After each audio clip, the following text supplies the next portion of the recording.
Thanks for tuning in to the HR Uprising podcast. I'm your host, Lucinda. The HR Uprising is focused on helping forward-thinking people professionals deliver real lasting value in their organisations. I'm a chartered psychologist, speaker and trainer, and recently authored the best-selling business book, How to Be a Change Superhero. My day job is founder and CEO of software and training business Actus.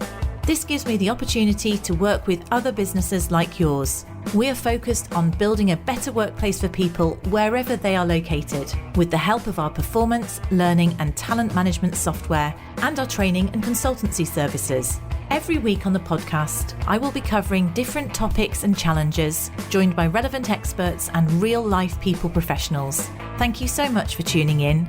I really hope you enjoy and get value from this week's episode.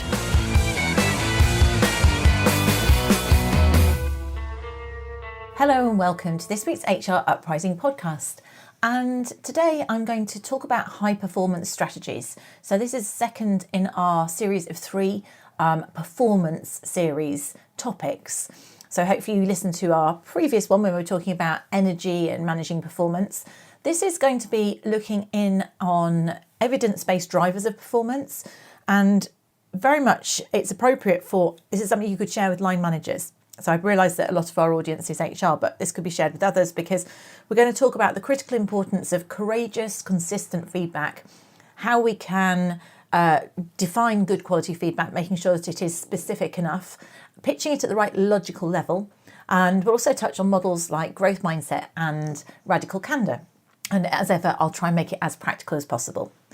So to start off with, what we want to do is have a look at what drives high performance. What does the evidence say about performance?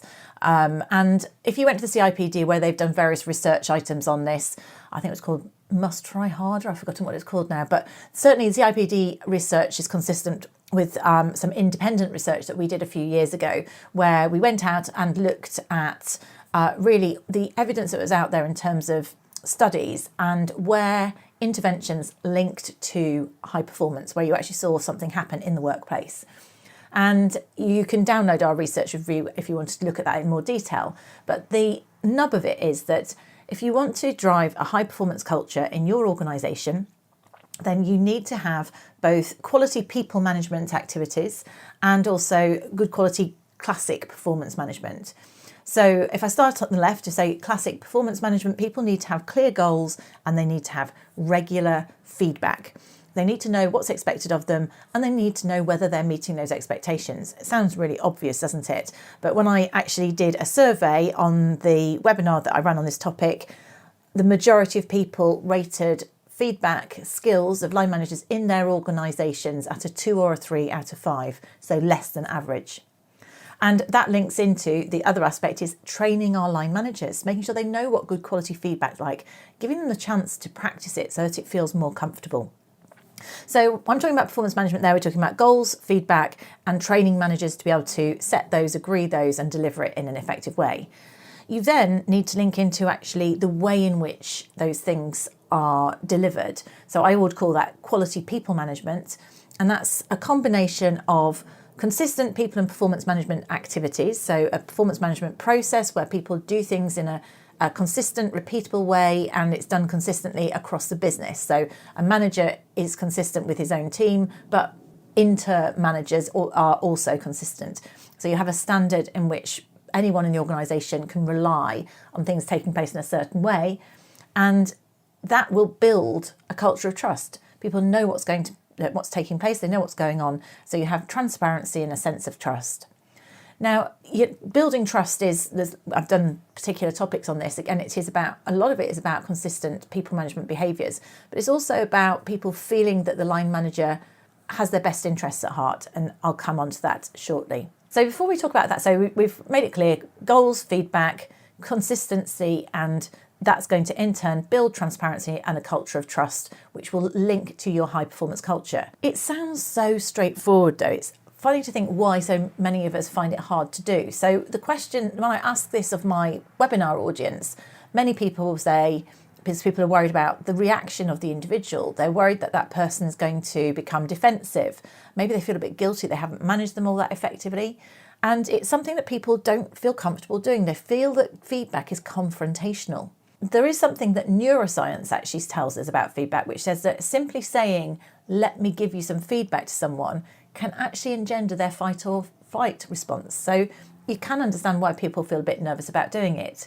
However, if we can help our managers to recognise that providing feedback that develops people's self-esteem, and this is where we might talk about things like Carol Dweck's growth mindset. So when you've got that kind of feedback going on, then the growth mindset is basically getting people to feel that you do have their best interests at heart, that it's not about making mistakes and being blamed for them. It's about actually everything's about growth and development and believing that we can do things better and differently. So if you can do that, then we are much less likely to trigger a threat response, and it absolutely will build and boost performance. So it's understandable why sometimes people feel nervous about it, often because it's been delivered badly, or there's a feedback vacuum in their organisation, so they've never had it in a way that feels safe. They don't necessarily know how to do it. We also know that it is a key way to boost performance if delivered well. So giving those managers the skills to do it, and in particular having that growth mindset, is much more likely to give a positive outcome. And that flows into the radical candour model by Kim Scott. So if you've not come across this, it's an interesting framework. It's quite simple, to be perfectly honest. But this lady was a former executive, I think it's a lady, it's called Kim Scott, former executive at Google and Apple. And basically the idea is about how do you strike a balance between being assertive and empathic. So you want to have empathy for people, but you also need your message to be clear. And so this is about both challenging people directly with a high level of personal care for them and their well-being. And that's where you get profound change and growth. That's what their model's all about. Now, if you just challenge directly and you don't seem to be bothered about the person, then you're going to get defensiveness. And if you don't challenge directly, and this is the interesting one for me, then people are just ignorant. They call it ruinous empathy. So we have some people, I think you can divide the world into lots of different personality types, obviously, but particularly there are some people who find it really easy to be direct, and there are some people who find it really difficult to be direct. And either can be a problem, actually, in that if you are very direct with low empathy, then you are more likely to slip over into that defensiveness. But at least the message is going to be heard. Whether it's accepted or not is another matter. Whereas if you're very high empathy, and one of these people don't really like confrontation and therefore maybe a bit waffly, the risk there is the person doesn't hear the message. I wrote on LinkedIn today about someone was talking about sandwich feedback, which I think the jury's out on, this whole sort of positive, negative, positive feedback. The concern with that is it can feel just a bit contrived, and also the bit the person really needs to improve, the bit in the middle, maybe they don't hear it because of the wrapping, the sandwich wrapping that goes around it. Surely it's better really to just be radically candid with people on a regular basis, but that doesn't mean that you're just giving people criticism.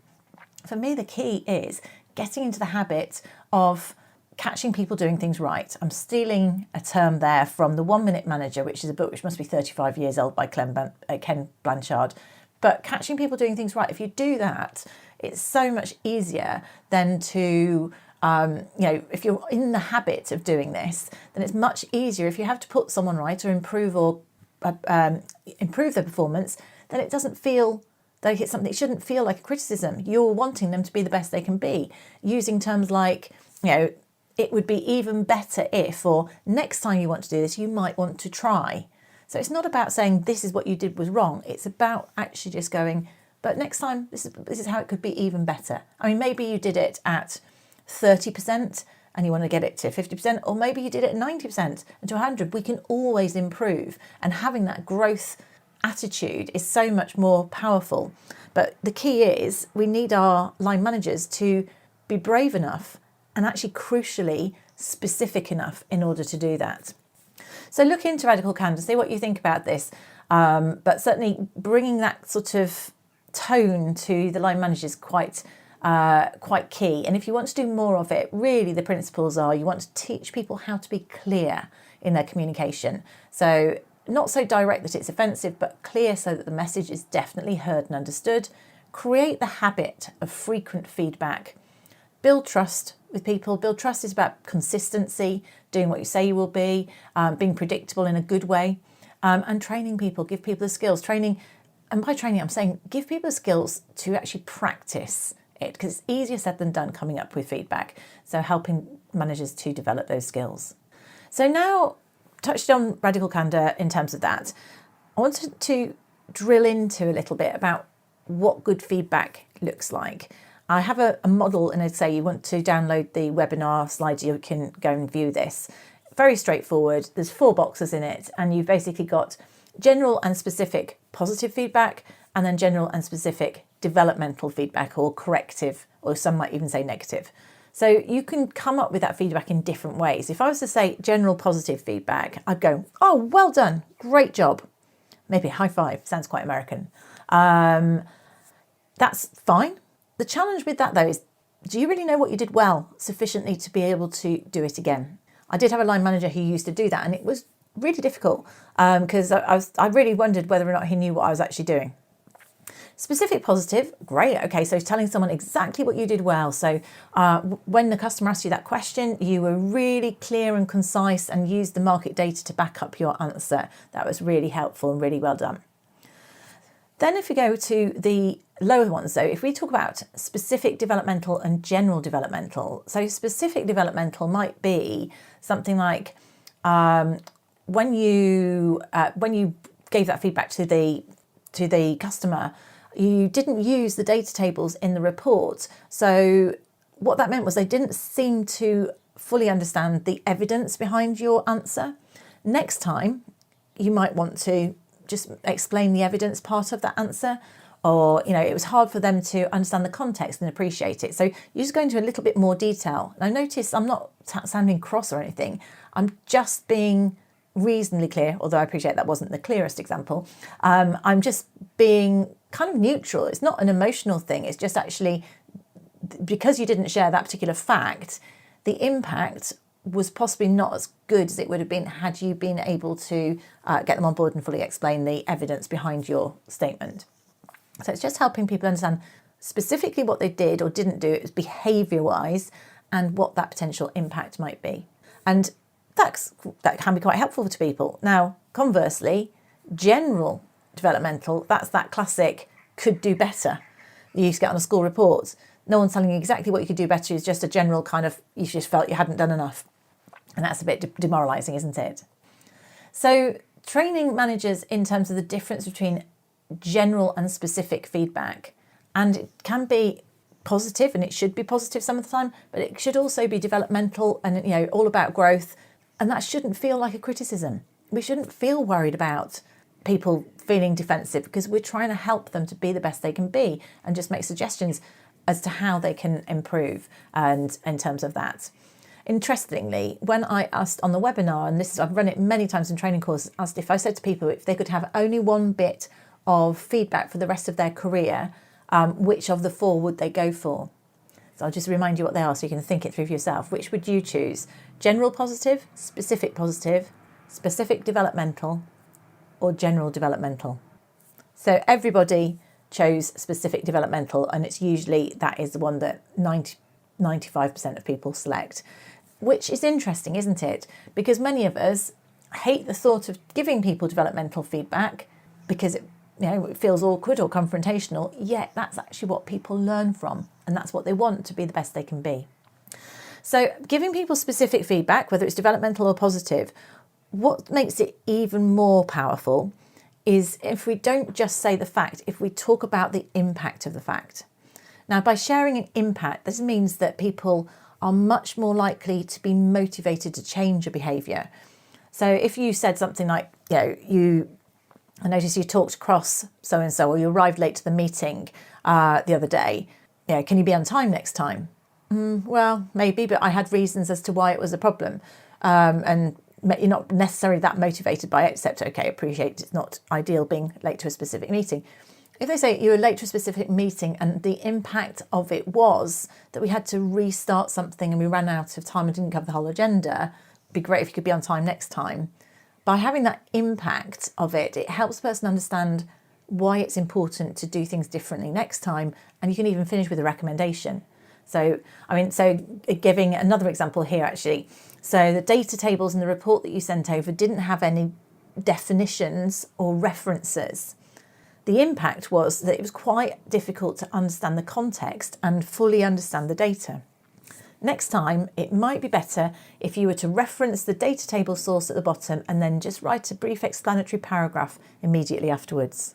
So something like that, that's pretty neutral, that's really constructive, you're going to help somebody to do even better next time, be more successful, be a higher performer, which after all, this is what this is all about, just by being factual and specific and adding into it the impact of it.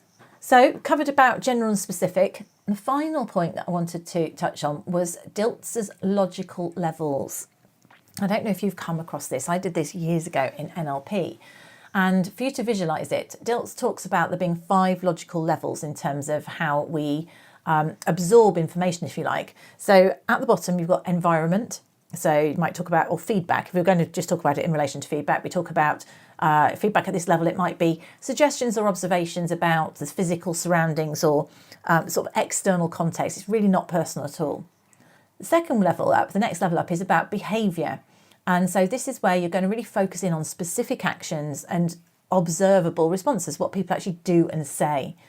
And that's really where I'd say feedback is the most useful for people, is at the behaviour level. However, as you go further up, you can also talk about skills and capabilities. So if you're talking about skills and capabilities, you're making more of a judgment about that person's competence, ability or skill. So it might be good if it's positive. So if you said actually you've got your technical programming expertise has really been very helpful in solving our complex issues. But if you said something like, your conflict resolution skills are not very effective, perhaps you need to go on a training course, that's much more likely to get a defensive response because you're suggesting that person doesn't have a skill or is incapable of it. Now, I'll come back to this point because I had an interesting question about this during the webinar earlier, but I will repeat back to that one and just make a link between that and underperformance. As you carry on going up, we're getting into territory where really you shouldn't be providing feedback to people on, certainly not in the workplace. Occasionally you might hear it's at home, in the family environment. So values and beliefs, this is where you're basically saying whether somebody values something, what's your opinion, you're making a value judgment on their values, if you like. So that timekeeping one, you clearly don't value other people's time, or you'd be more punctual. That's going to be a little bit contentious, isn't it? And you are going to get someone to be inflammatory. So you're talking about someone about their values or at an identity level. And this is where people say, actually, you're just not a natural leader. That's so judgmental about that person and would feel very critical. Now, weirdly, those with small children, it's surprising how common feedback at identity level can be. And they say it's the sort of thing that people always say, oh, I've never been any good at maths. And if you explore where they got that belief from, perhaps they were told it at 5 and they've taken it on as being reality. So once we're talking to grown-ups in the workplace, identity is more likely to get someone to push back at you. But if they've got low self-esteem and they're given criticism at identity level, it's going to be really painful for them. So it's dangerous giving feedback at identity and values levels. So steer away from it in the workplace. Ideally, behavioural or environment level is where we would give feedback. And I've got a few examples I'll go through in a moment. The interesting thing about skill and capability, which is a question I was asked, is obviously in the UK, one of the ways in which you can exit people, it's through capability or conduct. So use that capability. And what I would say is that is how you exit somebody using a capability framework or otherwise. But the way in which you should be dealing with the underperformance, as in trying to help turn it round, should be at the behavioural level. So if you identify that someone's a potential underperformer, and I'm going to do a follow-up podcast on this, then you want to understand what behaviours it is that they're not demonstrating and give them the support, whether it's clarity, whether it's training, to turn those behaviours round. It's only if, having given that support and given that clarity about the behaviours, it still doesn't work, that then you might go, it actually is a capability, and you might exit someone based on capability. So I'm saying stick really as much as possible with environment and behaviour from a point of view of workplace feedback. So examples of environment, yes, would be, you might find you want to put greater lighting on your desk space or have a second monitor because it will help you be more effective when you're delivering a presentation. Or it could be, you might want to put your webcam directly in front of you so that when you're on a call, it looks like you're looking at the person and it's much more engaging. So the impact is such. So that's pretty environmental. It's not really about you as a person, it's about your equipment. It's not too contentious, but it's quite helpful. If you want to talk about behaviours, you could say something like your presentation delivery was clear, you asked lots of questions and encouraged interaction, which kept the audience really effectively engaged. So that's something you did or said in terms of that. So that's behavioural, that's safe. The ones to avoid are things like you lack management capability or any project management capability, anything like that, time management, that's skill and capability. That's just too judgmental. And the reality is you don't know someone's capabilities. It's interesting, it made me think about 9-box grids in terms of performance and potential, where I've always been slightly uncomfortable about someone else judging someone's potential because we don't really know. It's completely counter to growth mindset, isn't it? So people could develop those skills. Values and beliefs is, you're always late, you clearly don't value people's time type thing. That's going to be contentious, or there might be issues around, diversity and things like that, where you could have people talking about their values in a critical way. On identity, you're just not a natural leader. You're just not a natural time manager, whatever it is. Negative, you just can't. It's not helpful at all. What we want to talk about is what are the skills involved in it. So carrying out consistently, being more consistent in terms of managing people's performance, setting objectives clearly, scheduling in monthly one-to-ones. Those are the behaviours that we want for someone to be an effective manager or leader. That's much more constructive as opposed to judgmental, you just aren't, because that suggests you're never going to change. It's too much. It's at identity level. Okay, so we have now whizzed through quite a few topics, and ultimately this is all about high performance strategies to motivate a feedback culture. Really is much of it is about feedback, because that is one of the key evidence-based functions that drives high performance in organisations. So I've got 8 suggestions, but just to summarise what we've talked about so far, we have talked about why people are scared of feedback, the whole sort of neuroscience aspect of it, bringing the fear factor. We've talked about the importance of growth mindset, feeling that you can improve, and encouraging and nurturing that high trust behaviours in your organisation with managers. We've talked about radical candour by Kim Scott, and encouraging people to be both direct but also having a feeling empathy for the person. And we've just covered Dilt's logical levels, which is saying we should be encouraging people to know how to provide feedback at the behavioural level, as opposed to anything higher than that. So my practical tips to take away is, if you want to do more of this, train your managers. That was one of the key things, but train them how to give specific feedback, and it needs to be specific and timely. And remember that people don't know how to do that. It's really not that common. The other thing I'd say is a great way of starting to do it would be starting with positive feedback. So just encouraging that recognition, maybe roll out some sort of recognition scheme, but only accept specific examples if people to do that. 360 feedback. As you know, we have Actus 360 feedback. Roll it out top down, because that is a great way for senior leaders to really understand the power of quality feedback, and also how nerve-wracking it can be waiting for it. Educate and train people in radical candour, logical levels and growth mindset. Consider doing things like feedback rituals at the end of meetings, or even the start of a meeting. One attendee on the training talked about the best manager that they'd ever had, and they had started every meeting at their one-to-one up with what have I done this month that has been really helpful to you, and what has really hacked you off, what have I done this month that was less helpful, and just get that openness. So ask that feedback as a line manager. How open is that? And that was built a really strong relationship. But you could do feedback rituals at the end of meetings, and ask people how they go, what feedback have we got, what do we think, what could we do better next time. Request that feedback from team members and partners, and actually get them to do it verbally, because feedback forms, people don't get around to doing it, but actually say, well, what do we really think? Have that neutral conversation, because you can have that, you can then follow up. If someone says, oh, well, it was a bit long or a bit disjointed, so okay, what do we need to do next time? What would have made it better? so we can actually work out how to improve things next time. So it'll help us get better and better. And then one final one, which a manager taught me, they used to call it the paperclip trick. But it could be Post-its now in a virtual world. And the idea was that they would have 3 paper clips in one pocket. And over the course of the day, every time they gave somebody a piece of specific feedback, it could be positive, it might be developmental, but specific feedback.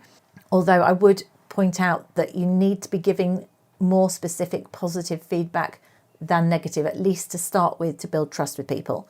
So let's say we want 2 to 1. Of those paper clips. Every time you delivered some feedback, you'd move the paper clip from one pocket to the other pocket. And if at the end of the day they were still in the original pocket, then clearly you hadn't done it. But if you'd moved them all over, you'd done a great job with feedback. So just a nice little reminder. And obviously, if you're based at your desk all day, you could have 3 Post-its on one side of your screen and move them onto the other side of the screen every time you manage to do it. So just a little top tip there.